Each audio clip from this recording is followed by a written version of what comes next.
What if you were in the same situation in 12 months' time that you are in today? What if your business was stuck in Groundhog Day or Groundhog Year, but your kids weren't? They will be a year older. But will you have any more of the resources that you want for your family? Will you have more time? Will you be more mentally present? How much of your tiredness at the end of the year is actually not from the work that you did, but from the results that you didn't get?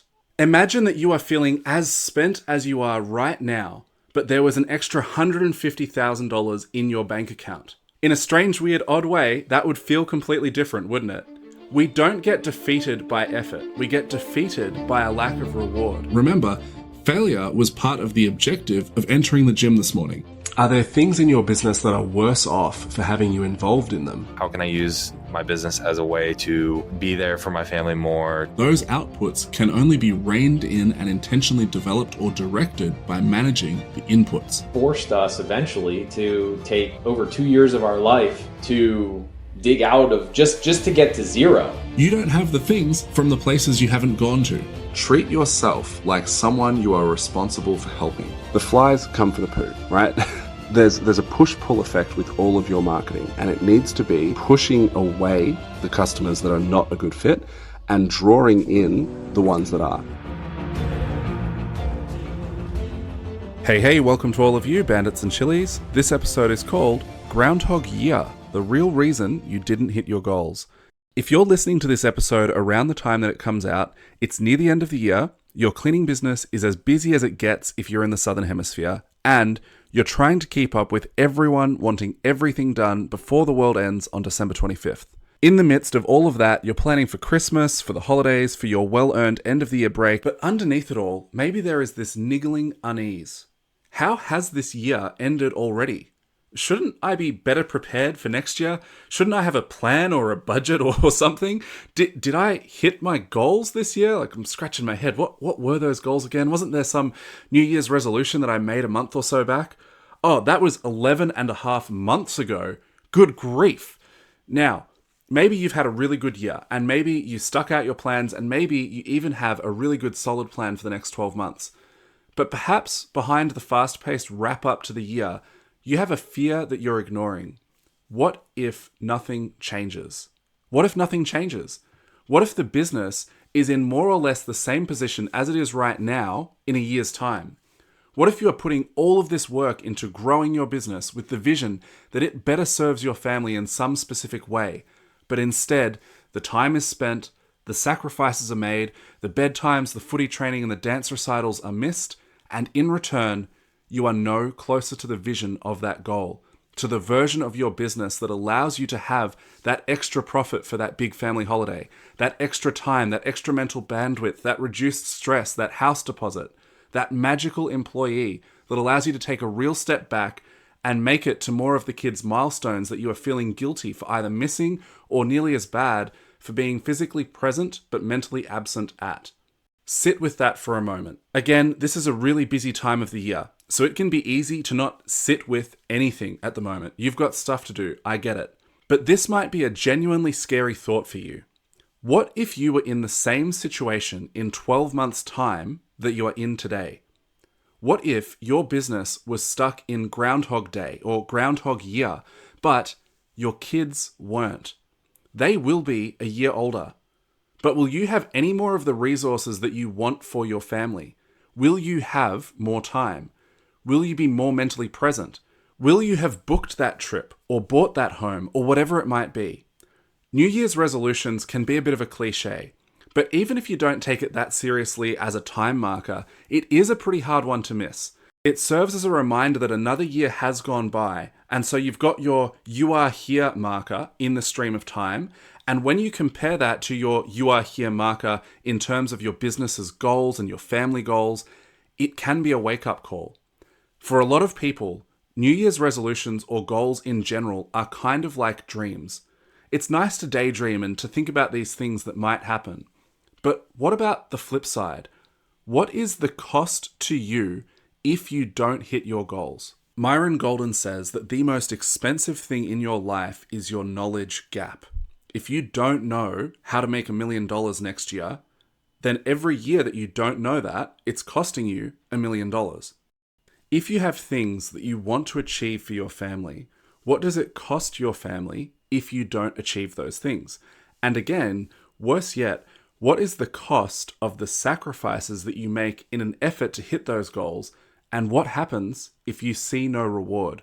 That is really the worst of both worlds. Now, I don't want this to be too depressing, but just pop a bookmark in that feeling for a moment and then think about this.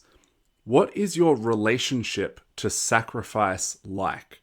What is your relationship with hard work and going without? Because maybe, just maybe, some of what we've just talked about comes from treating sacrifice in and of itself as a virtue. Sacrifice is not a virtue. Sometimes it is necessary to sacrifice in exchange for a reward. But if there is no reward and you have worked really hard, you've sacrificed for it, then you just got ripped off. You paid for something that you didn't receive. Except that's not really true, is it? You didn't pay for it, or you would have received it. This isn't some universal conspiracy where you're just not getting the right change from the balance of what's happening in your life. The outputs, the outcomes that you're receiving are correct when all of the factors are taken into account, right? So it's not that you're getting ripped off. It's not that you're not receiving, you're being shortchanged this reward that you are due. It's just that you didn't pay for it, or you would have received it. If you put the hard work into the right things that result in the payoff, then you get that reward. So really, sacrifice without reward is misallocation. But sacrifice with reward, that is investment. So how can we spot the difference in advance? We don't want this to be like our profit and loss where at the end of the year we've looked at this document for the very first time, which you shouldn't do, by the way.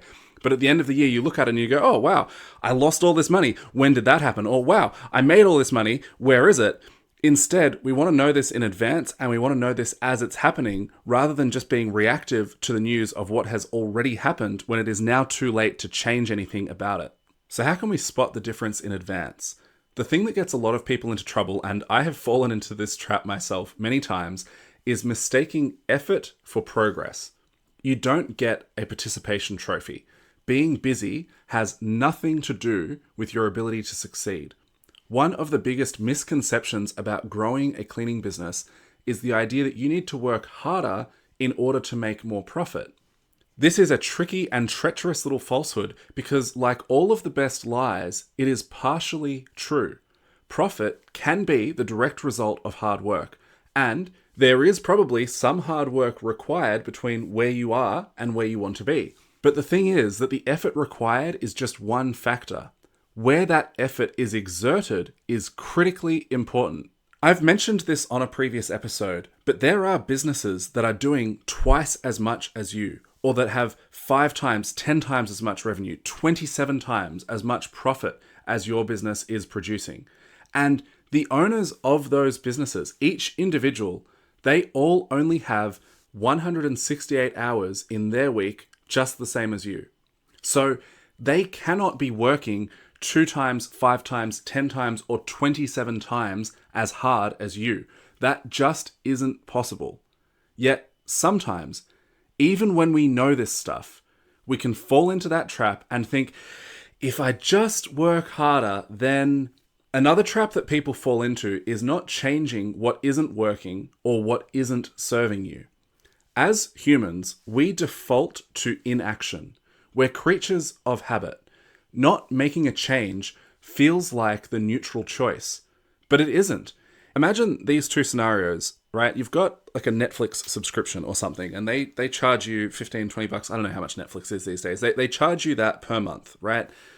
And simultaneously, you go and buy a coffee every week. Let's just call Netflix $20 a month, and let's call your coffee, you buy 1 takeaway coffee per week, and it's $5. So both things are costing you $20 a month. One is a formalized subscription where they take the money out of your account on the 4th of each month or whatever, right? And the other is kind of this ad hoc thing, and it's just the fact that it's your habit that you go and you purchase. It might not even be on the same day, but this is your regular coffee spot. You go there regularly, and if you were to track it backwards through the transactions in your bank account, you see that on average, you go there once a week and you buy a $5 coffee. Both of those things are costing you essentially the same amount of money each month. They're both this subscription, but one of them feels like a choice and the other one feels like this kind of neutral decision that's already been made, like what we're talking about, where there's no cost associated because you're just maintaining what is already there.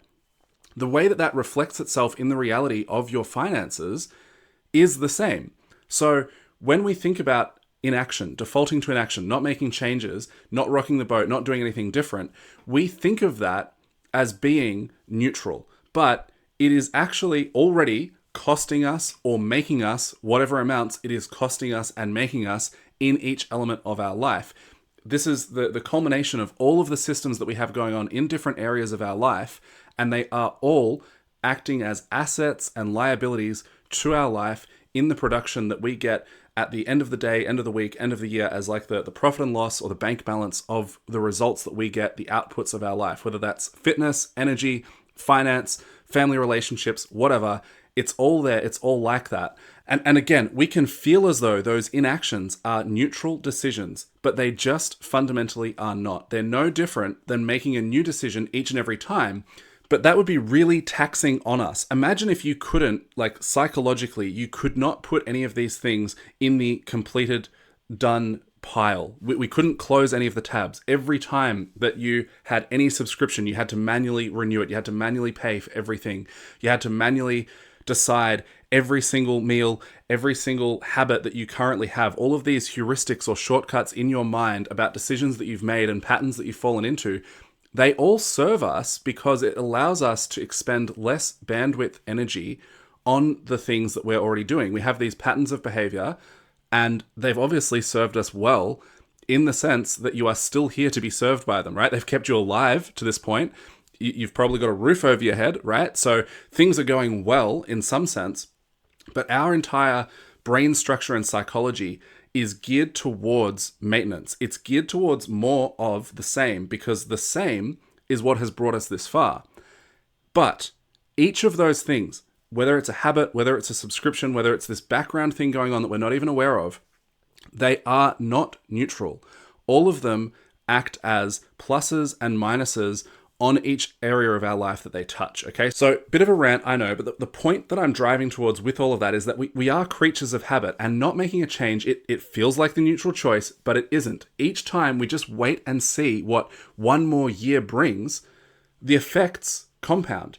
Our habits, our fears, our identity stagnates, and our default behaviors become further embedded. If next December looks like this December, that silent tax can be hard to quantify, but make no mistake, it is there. You are paying for it. Inaction or a lack of change is not neutral. You are paying for it, you are reaping the results. So let's look at 3 things that keep you stuck and how to break free from them. First up, working hard on the wrong things. Now, this is kind of an obvious one and it flows on from everything that we've just talked about, but at the end of the day, if you work really, really hard and you stretch yourself and you make sacrifices in pursuit of what is essentially a bad strategy, then all you are doing is revealing the problem at a deeper level when all of that effort isn't paying off. You cannot just make the bad strategy work by doing it harder, right? Like the visual that comes to mind is just hitting your head against the wall. It's not a good strategy unless you have some weird, perverse goals, but like maybe if I just do it harder, then it will work. No, the strategy itself is fundamentally flawed. Let's change the strategy. Let's exert that energy into something that could be more productive. So the solution to this is to evaluate and reevaluate your strategy. A great place to start is with this question, okay? This is another big one, all right? This past year, where did I sacrifice without reward? Right? Rough question, hey. Where did I sacrifice without reward? This will help you to quickly identify the biggest problem areas where your efforts are not paying off. And the best part about this is that once you can see some things that you should stop doing, you have the time and money that was going into those things to reallocate to the new strategy. You're not trying to just do a new thing on top of everything else and with no new resources, resources that you don't have. No, you get to recoup those resources. And if you can find a higher leverage way to get the result that you want, you might actually just have more time and or more money from that exercise alone. So that is evaluation. and then simply putting some markers in place to reevaluate as you go for the next year. So, for example, you could set up a monthly recurring reminder on your phone to ask that same question. Where did I sacrifice without reward this month, this week, whatever it is, whatever time frame works for you? That builds in that feedback so that you can effectively pivot. But the second area really compounds the issue of this first area, and this is identity blocks. It's not just that you're working hard on the wrong things.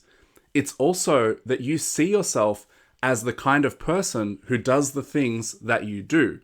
Your behaviors, your ideas, your beliefs are more entrenched than a simple evaluation of what isn't working will solve. Over time, as you continue with certain behaviors, they impact on your identity and you become that person. So when you want to make those shifts, that's why these tiny little shifts that we need to make can feel so hard sometimes, because they are imprinted within the very organism of our being. Just as an example, maybe you have a limiting belief baked into the software of your brain that says, sacrifice now, reward later.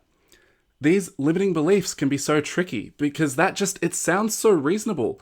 It could even be like a motivational poster, sacrifice now, reward later. But the issue is that we treat our limiting beliefs as being 100% true, 100% of the time, when maybe they're only true 14% of the time, or 37% true, or they're 81% true. Maybe that belief pattern is causing you to never see the reward of later because tomorrow never comes. So it is only leaving you with the part that's sacrifice now. That's just one example, and it may well not apply to you, but some of this stuff will apply to you. So what can you do about identity blocks? I've put a link in the description to a 28-minute video on this from the Newell of Knowledge YouTube channel. When you have more than 28 minutes, sit down, watch it, write down your thoughts, and see what you can find. This video is the best thing that I have come across that will help you to actually identify your personal limiting beliefs. Once you have identified them, half of the battle is won.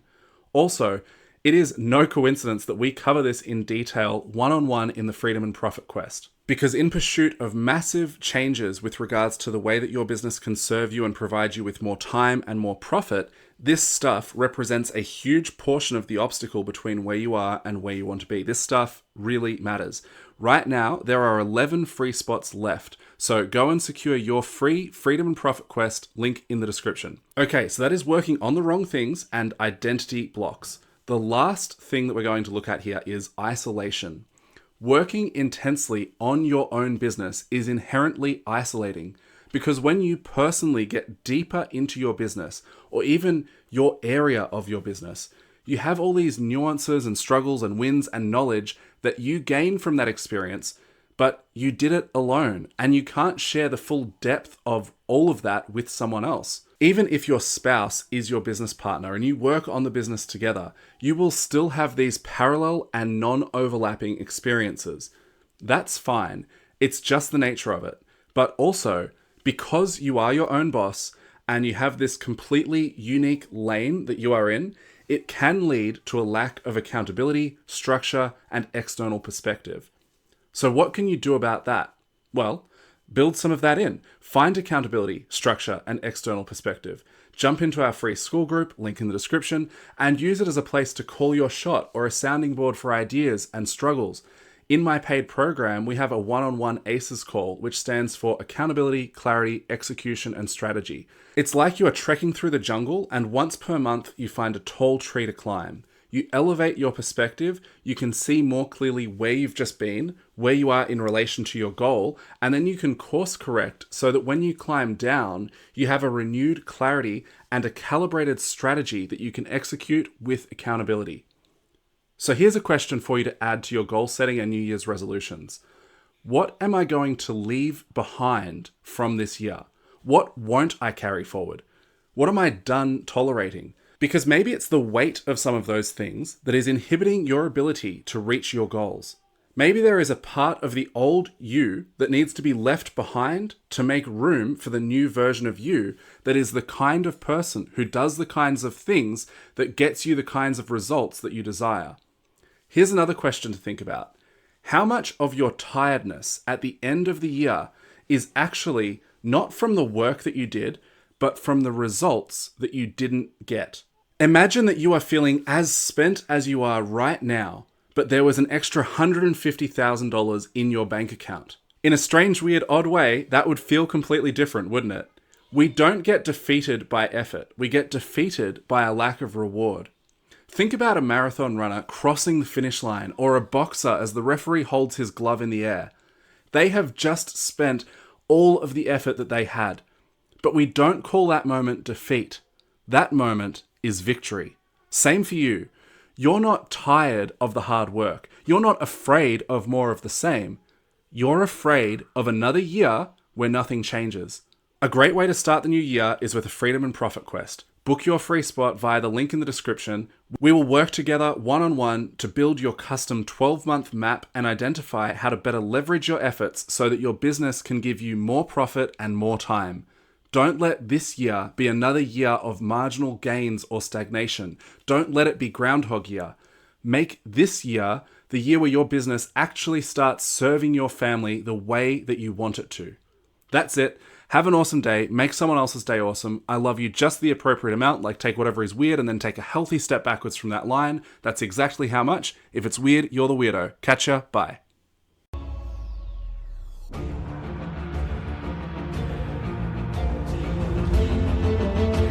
Hey, you're a family-oriented business grower. You should join our free group for family-oriented business growers. It's like the perfect place for someone your size and shape. Join via warplan.au, link in the description, and whilst you're there you can book a free clarity call with me to help identify the next 3 dominoes you need to knock over in your business.